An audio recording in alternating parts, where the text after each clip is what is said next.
Alors, ça l'est. Alors, bonsoir à tous. Bonsoir à la séance ordinaire du 21 mai 2020. Alors, ouverture de la séance. Nous avons l'adoption de l'ordre du jour. J'aurais besoin d'un proposeur pour l'adoption de l'ordre du jour, M. Normand Teasdale, qui Alors, propose appui. Il y avait un ajout. Oui, effectivement, le point. Attendez. On avait un ajout à 8.4.1, un avis de motion. Le 11.2.3.4, qui est l'OMH de Mont-Saint-Hilaire nomination. Et on avait un retrait, le 14.2, qui est retiré. Alors,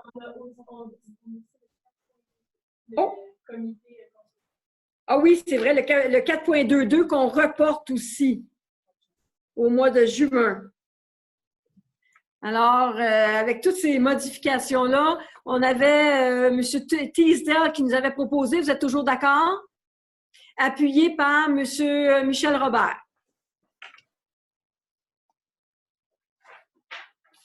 Alors, nous sommes rendus aux affaires du Conseil à 4.1.1, c'est l'adoption du procès-verbal de la séance ordinaire du 16 avril avec dispense de lecture. Si c'est conforme, j'aurais besoin. Alors, M. Lessard propose, appuyé par M. Denis Parent. Au niveau des nominations au sein des comités et des organismes, on a à 4.2.1, comité conjoint de communication. Alors, les nominations, c'est M. Maxime Larrivé et Mme Evelyne Davignon. On pourrait les faire en bloc, si vous le souhaitez, ça serait peut-être plus facile. Comité consultatif agricole, comme on le disait, c'est reporté à la prochaine séance. Comité sur les investissements, M. Marc Lavigne, Mme Marilyn Nadeau, M. Yves Lessard, M. Yves Corriveau, pardon, Mme Diane Lavoie, M. Michel Aubin, M. Rémi Gauthier, qui forment le comité investissement. J'aurais besoin... ensuite, le dernier, c'est vrai, j'ai le dernier comité. Comité sur la sécurité publique, c'est les 4 du Nord, donc M. Marc Lavigne, Mme Ginette Thibault, Mme Chantal Denis et M. Michel Robert. Et le dernier, liste comité sur le soutien aux communautés rurales, pardon, M. Marc Lavigne, Mme Marilyn Nadeau, Mme Chantal Denis, Mme Ginette Thibault, M. Normand Teasdale, M. Michel Robert. J'ai terminé. Alors, si c'est conforme, j'aurais besoin d'un proposeur, M. Yves Corriveau, appuyé par M. Patrick Marquez. Ensuite, à 4.3, liste des services et activités prioritaires de la MRC en cas de pandémie. Alors, si vous en avez pris connaissance, j'aurais besoin d'un proposeur pour Mme Ginette Thibault, appuyée par M. Marc Lavigne.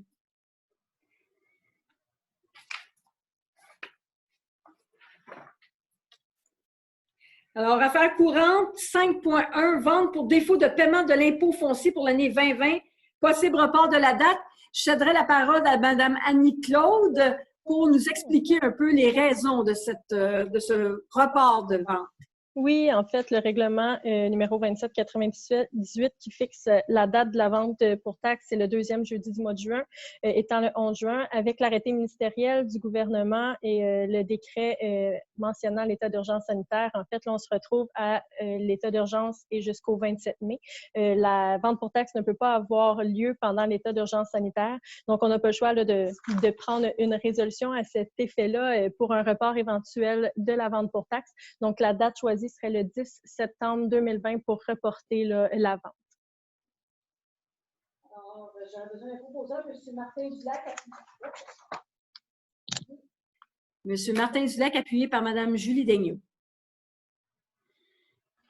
Ensuite, vous avez à 5.2, c'est les correspondances. Si vous avez une correspondance, vous pouvez toujours communiquer avec notre greffière qui va se faire un plaisir de vous transmettre les correspondances.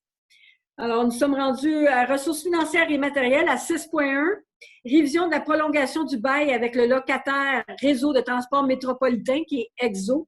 Alors, c'est un report pour le 30 avril 2019 et la durée initiale qui était prévue était pour le 1er février 2019 au 31 mai 2021. Que le DIBAI soit prolongé pour une année supplémentaire, soit du 1er juin 2021 au 31 mai 2022, avec 2 options de prolongation pour une période additionnelle de 6 mois chacune, soit du 1er juin 2022 au 30 novembre 2022 et du 1er décembre 2022 au 31 mai 2023. Alors, j'aurais besoin d'un proposeur, M. Yves Corriveau, appuyé par M. Yves Lessard.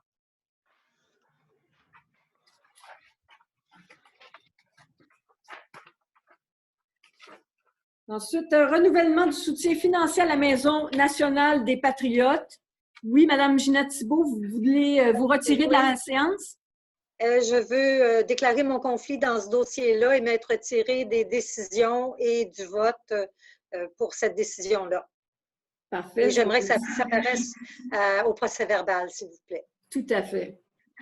Merci. Alors, renouvellement du soutien financier à la Maison nationale des Patriotes. Alors, vous le savez, depuis quelques années, on soutient la Maison des Patriotes d'un montant de 25 000 $. Alors, la résolution, j'aurais besoin d'un proposeur pour accorder pour l'année 2020 un aide financière à la Maison nationale pour un montant de 25 000 $. Et évidemment, les crédits sont déjà prévus lors de l'adoption du budget. Alors, M. Lessard, M. Corriveau propose, Mme Chantal Denis appuie. Ensuite, à 6.3, révision de la politique relative à l'aide financière accordée par la MRC de la Vallée du Richelieu. Alors, on avait un document qui était daté du 27 novembre 2002. On a décidé de le revamper, de faire des modifications pour refléter un peu ce qu'on vit présentement. Alors, nous avons, avec l'aide de notre trésorière, travaillé une nouvelle politique d'aide financière. Alors, en conséquence, j'aurais besoin d'un proposeur pour adopter la politique relative à l'aide financière accordée par la MRC, qui était une politique qui remplace celle datée du 27 novembre 2002, avec la correction qui avait été demandée par Mme Nadeau. Alors, M. Marquez propose et Mme Nadeau appuie. Ensuite, au niveau des bordereaux de comptes à payer, on va les adopter en bloc. On aurait au niveau de la rédaction du plan de gestion des matières résiduelles un montant de 509,48. Ensuite, pour les dépenses concernant la collecte des matières recyclables, un montant de 183 334. Pour ce qui est des dépenses relatives à la collecte des matières ultimes, un montant de 353 089,75. Au niveau des dépenses relatives aux collectes de matières organiques, un montant de 172 219,75. Ensuite, une dépense relative aux dépenses concernant la Société d'économie mixte de l'Est de la Couronne Sud, un montant de 569 908,08 sous. Ensuite, des dépenses générales assumées par l'Office régional d'habitation, un montant de 11 622,74. Et le dernier, une dépense générale assumée par l'ensemble des municipalités de la MRC au montant de 443 806,82. Alors, j'aurais besoin d'un proposeur pour l'adoption en bloc, M. Marc Lavigne, appuyé par M. Denis Parent.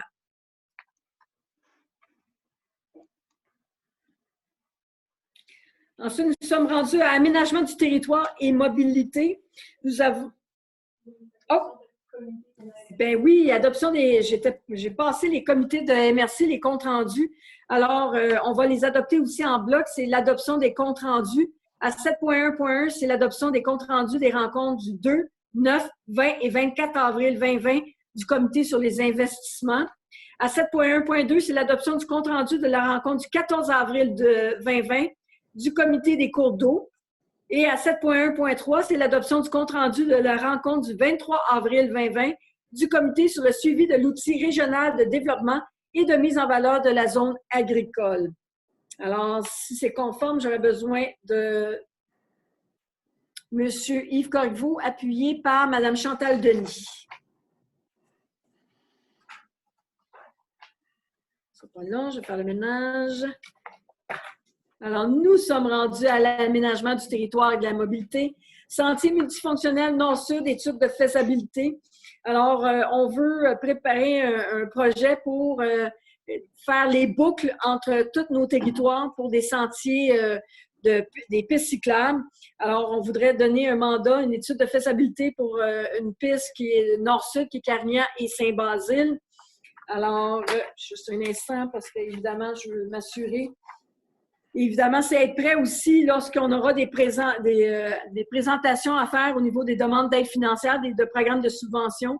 Alors, c'est d'autoriser la présentation de la demande d'aide financière dans le cadre du plan de mobilité, planification d'un sentier de mobilité active multifonctionnel, piste cyclable piétonnière dans l'axe nord-sud, que la MRC de la Vallée du Chalieu confirme son engagement à payer sa part des coûts, conformément au protocole d'entente à venir avec le ministère des Affaires municipales et de l'Habitation, de désigner à titre responsable M. François Sénécal comme responsable du projet et d'autoriser Mme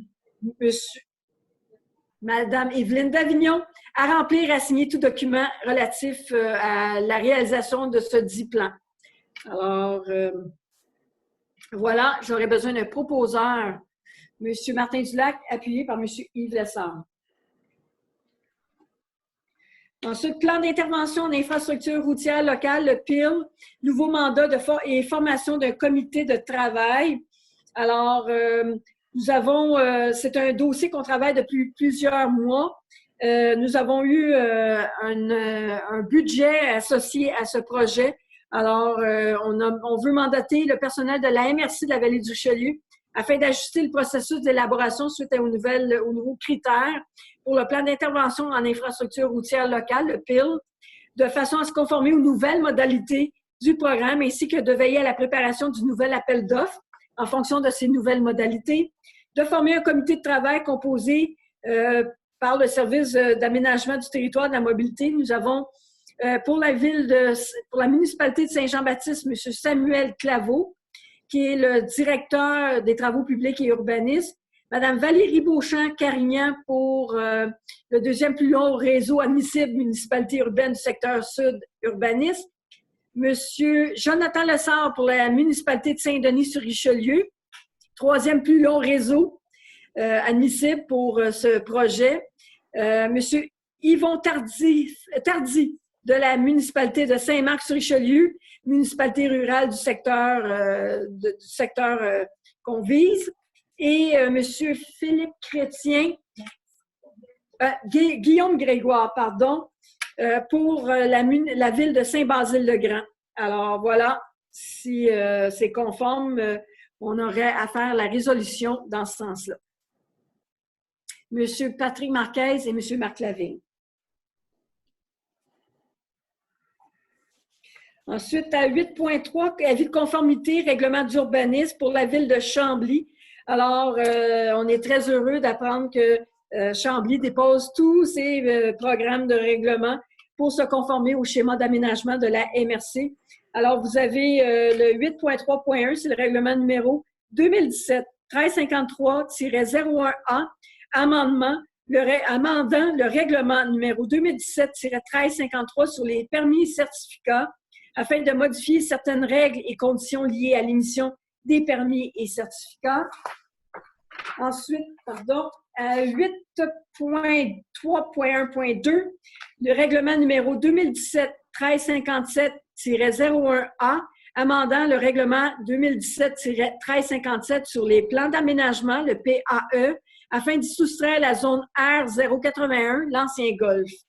Ensuite, à 8.3.1.3, règlement numéro 2017-1359-01A, amendant le règlement numéro 2017-1359 sur les plans d'implantation et d'intégration architecturale afin de mettre à jour certaines aires d'application du règlement et d'ajouter de nouvelles sections relatives à certaines aires de paysage.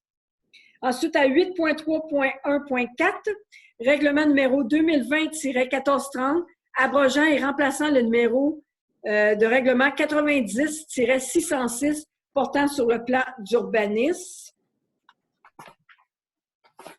Ensuite, à 8.3.1.5, règlement de concordance numéro 2020-1431 abrogeant et remplaçant le règlement de zonage numéro 93-02.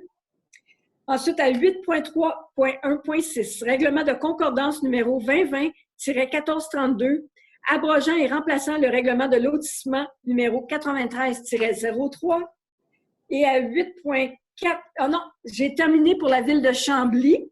J'aurais besoin d'un proposeur en bloc. J'imagine Mme Julie Daigneault propose. J'aurais besoin d'un appuyeur pour Mme Daigneault, M. Yves Corriveau. Merci. Ensuite, à 8.4, début de la période, évidemment, Chambly vient de se conformer à notre schéma, notre ancien schéma. On est en période de révision de la période de notre schéma d'aménagement pour notre 3e génération. Alors, j'aurais besoin d'un proposeur pour déclarer la période de révision du schéma d'aménagement ayant mené à l'adoption du règlement numéro 32-6 qui est terminé, que le règlement de contrôle intérimaire suivant de Saint-Jean-Baptiste 29-99, agricole 33-02, de la rivière de l'Acadie 36-05, commercial 38-06 et sur la protection des bois 46-10 ont cessé leurs effets, que conformément à l'article 55 de la loi sur l'aménagement et l'urbanisme, le début de la période de révision du schéma d'aménagement visant l'adoption d'une version de 3e génération soit et est proclamé et qu'un règlement de contrôle intérimaire sera prochainement adopté afin de venir en soutien à la période de révision. Alors, j'aurais besoin d'une personne pour l'avis de motion. Monsieur Normand Teasdale. Merci beaucoup. Alors, à 8.4.1, c'est l'avis de... Ben, c'était ça, on l'avait... je l'ai fait à 8.4. 8.4.1 qui était l'avis de motion, en fait. C'est bon? Alors, à 9, développement agricole, culturel, économique, social et touristique. Alors, à 9.1.1, c'est pour l'émission Zone agricole en diffusion sur MaTV. Alors, le comité, l'outil de développement de la zone agricole avec l'entremise de TVR9 avait produit une émission pour justement faire la promotion de la zone agricole en diffusion sur TVR9. Alors, l'émission a tellement été intéressante que MaTV a demandé, en fait, d'utiliser ces capsules-là pour le produire sur MaTV. Alors, c'est certain que pour la MRC, c'est une belle couverture. C'est surtout pour nos agriculteurs, en fait, que c'est une belle ouverture. Alors, j'ai besoin d'un proposeur pour accepter la série d'émissions de zone agricole soit diffusée sur MaTV. Alors, Mme Chantal Denis et Mme Marilyn Nadeau. Alors, c'est un beau travail, puis j'aimerais souligner justement la collaboration de TVR9 dans ce beau projet. Malheureusement, ils n'auront pas d'impact financier à ce niveau-là, mais ça démontre justement que le travail a été tellement bien fait que finalement, MaTV veulent le soumettre sur leur poste. Alors, félicitations à eux aussi, mais on les remercie infiniment. Alors, à 9.2.1, bonification du programme de soutien aux activités de commercialisation, la SAC. Alors, vous le savez, la MRC avait décidé d'octroyer une subvention de 50 000 $ pour des activités de commercialisation pendant la période de la pandémie et du confinement pour aider, soutenir nos commerces et industries. Alors, nous avons d'ailleurs déposé la résolution concernant les projets qui avaient été retenus. C'est 20 entreprises qui ont eu des demandes, qui ont eu droit à des subventions. Alors, par contre, on savait les demandes avaient été plus importantes que l'argent qu'on avait de prévu. Alors, on a travaillé pour voir si on n'était pas capable d'ajouter ou de soutenir de façon plus efficace d'autres commerces. Alors, j'aurais besoin d'un proposeur d'ailleurs pour investir une somme de 11 500 $ de plus afin de bonifier le programme de subvention soutien aux activités de commercialisation, la SAC, et d'offrir un soutien à 5 nouvelles entreprises lors de la crise du COVID. Alors, c'est un montant. Donc, la subvention maintenant va être de l'ordre de 61 500. Alors, c'est des bonnes nouvelles pour 5 nouveaux commerces. Alors, M. Michel Robert propose et M. Corriveau appuie. À 9.3, c'est au niveau social. À 9.3.1.1, c'est pour l'Alliance pour la solidarité du territoire de la MRC. C'est un projet en stabilité résidentielle avec accompagnement, un logement pour tous à Chambly-Carignan. Alors, c'est de recommander ce projet pour une demande d'accès au financement via le FKIS.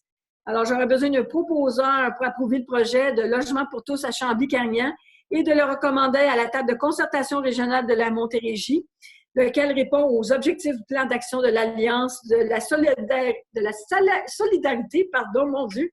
la Montérégie du territoire de la MRC de la Vallée du Richelieu. J'ai vu M. Marquez et Mme Daigneault. Ensuite, à 9.3.1.2, projet de soutien civique, un soutien pour tous. Alors, c'est dans le cadre d'un comité qui avait été organisé avec le RDSV, Corporation de développement communautaire de la MRC aussi, et avec la Maison de la famille, Mille et une rues, les Chevaliers de Colomb, qui donne un mandat de soutien civique pour tous. Alors, c'est un projet où c'est une demande justement d'avoir une personne qui pourrait s'occuper justement du soutien civique pour tous, de programmes qu'on a, entre autres, l'impôt, la clinique d'impôt que nous avons sur notre territoire. Alors, c'est de recommander ce projet pour une aide financière du FKIS. Alors, j'aurais besoin d'un proposeur et d'un appuyeur pour approuver le projet, un soutien civique pour tous, et de le recommander à la table de concertation régionale de la Montérégie. Et évidemment, ça répond aux objectifs du plan d'action de l'Alliance de la Vallée du Richelieu. Alors, j'aurais besoin de Mme Chantal Denis, appuyée par Mme Marilyn Nadeau. Au niveau touristique, à 9.4.1, étude d'opportunité pour les vélos électriques. Alors, vous le savez, Saint-Charles a lancé un beau projet en novembre dernier de vélos électriques. Alors, évidemment, on a un intérêt, toutes les municipalités regardent ce projet-là de façon très intéressée. Alors, on a donné un mandat à la municipalité de Saint-Charles pour réaliser une étude d'opportunité pour le déploiement de stations de vélos électriques dans la vallée du Richelieu. Alors, l'étude a été finalisée le 1er avril. Ça a été présenté au Conseil des maires. Le coût d'implantation d'une station de vélo de 4 vélos s'élève à 28 730 $. Et évidemment que divers fonds et programmes pourraient soutenir l'implantation de ce programme. Plusieurs scénarios sont présentés dans le cadre de cette étude et après analyse des scénarios, le scénario 2 a été choisi, c'est bien ça. Alors, j'aurais besoin d'un proposeur et d'un appuyeur pour, évidemment, choisir le scénario 2, tel que détaillé dans le rapport déposé lors de l'étude d'opportunité, de permettre que ce soit déposé toute demande de financement afin de concrétiser le dit projet selon le scénario 2 retenu, d'autoriser moi-même, Diane Lavoie, préfète, et Mme Évelyne Davignon, directrice générale et secrétaire trésorière, à signer tout document utile et nécessaire pour donner effet à la présente décision, tant pour les demandes de financement que pour les ententes devant intervenir. Alors, besoin d'un proposeur, M. Denis Parent, appuyé par Mme Ginette Thibault. Bien, merci à la municipalité de Saint-Charles d'avoir travaillé ce dossier-là. C'est un très beau projet. Félicitations, puis on a bien hâte de voir l'évolution de ce beau projet. Merci. Ensuite, excusez-moi, je vais me mettre à jour dans mes documents. On est rendu à l'environnement, à 10.1, appel d'offres pour fourniture et la livraison de conteneurs étanches en acier transroulier, roll-off qu'on appelle, avec toit pour la récupération du verre, adjudication du contrat. Alors, vous savez, c'est le projet qu'on veut introduire à la MRC de récupération du verre et de séparation du verre. Alors, nous avons été en soumission. On avait 3 compagnies qui sont demandées des détails sur la soumission. Par contre, on a eu seulement une unique soumission par les contenants Durabac incorporés. Alors, j'aurais besoin d'un proposeur pour accorder ou adjuger le contrat relatif à la fourniture et livraison de conteneurs étanches en acier transroulier roll-off avec toi pour la récupération du verre et les contenants Durabac à la compagnie Les Contenants Durabac incorporés pour le prix soumissionné de 75 411,16 sous, toute taxe incluse, lequel contrat est réputé signé par l'adoption de cette résolution, que les 10 budgets ont été évidemment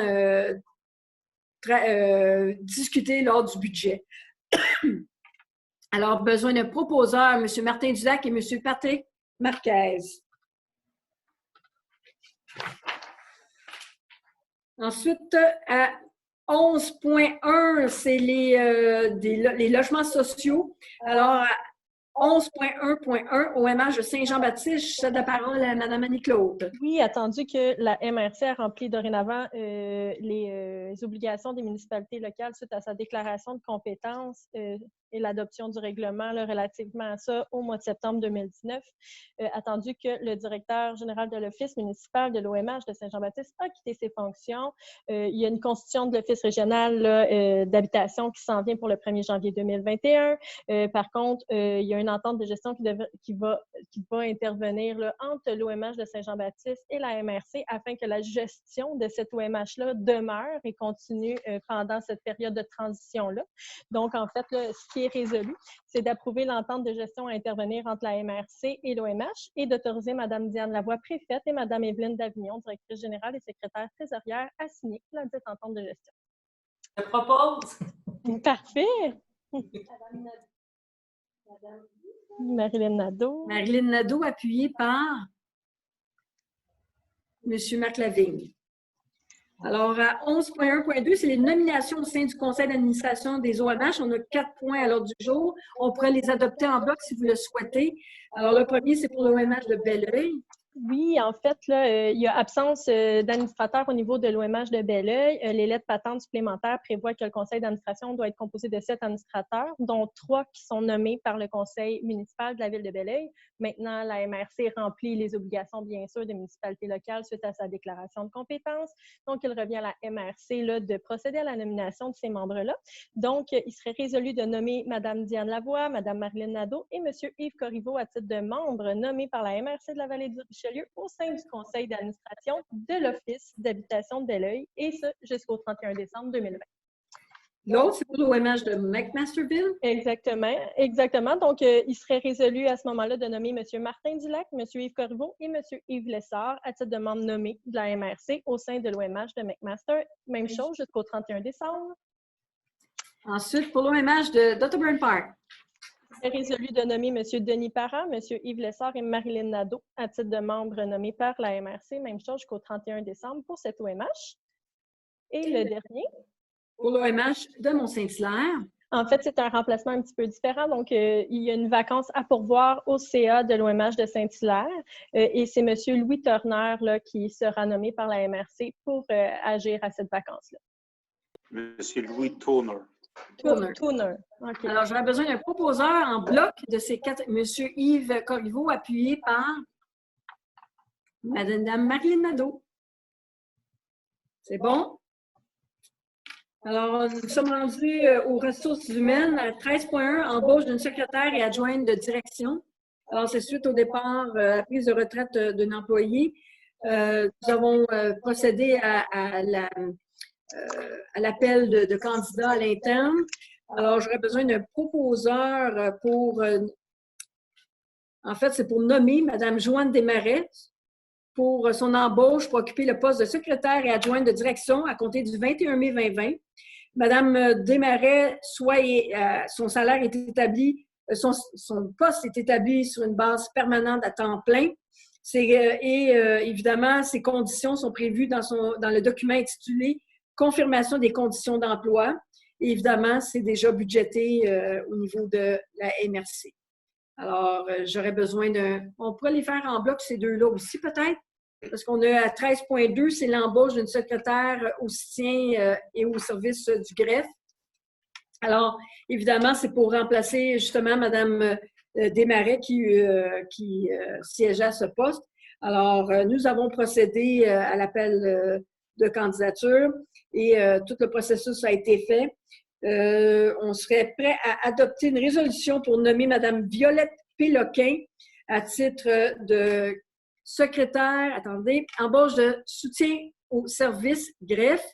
Alors, Mme Péloquin est embauchée à partir du 25 mai 2020 et évidemment, son poste est basé, c'est un poste permanent à temps plein et aussi, elle va avoir une période probatoire de 6 mois et ses conditions, c'est selon le livre, son document intitulé « Confirmation des conditions d'emploi ». Et évidemment, c'est déjà budgété au niveau de la MRC. Alors, pour les deux postes, j'aurais besoin d'un proposeur, M. Yves Lessard, appuyé par M. Normand Teasdale. Ensuite, à 14,1, c'est un appui pour la candidature du projet du Centre de traitement de matières organiques par la biométhanisation de la Société d'économie mixte de l'Est de la Couronne-Sud pour les prix collectivité durable. Alors, c'est juste pour appuyer cette demande pour, évidemment, présenter notre projet. J'aurais besoin d'un, j'imagine, M. Lavigne, n'est-ce pas, appuyé par M. Martin Dulac. Alors, nous avons épuisé tous les points à l'ordre du jour de ce soir. J'aurais juste besoin de personnes pour clôturer la séance. Je désirais préciser qu'on n'avait pas eu de questions de citoyens sur Internet. Il n'y a pas eu d'intervention quelconque. Effectivement, c'est une bonne précision. Alors, M. Yves Corriveau propose et Mme Ginette Thibault appuie. Je vous remercie tout le monde. On se revoit très bientôt, n'est-ce pas? Et bonne soirée. Bye bye tout le monde. Bravo, merci.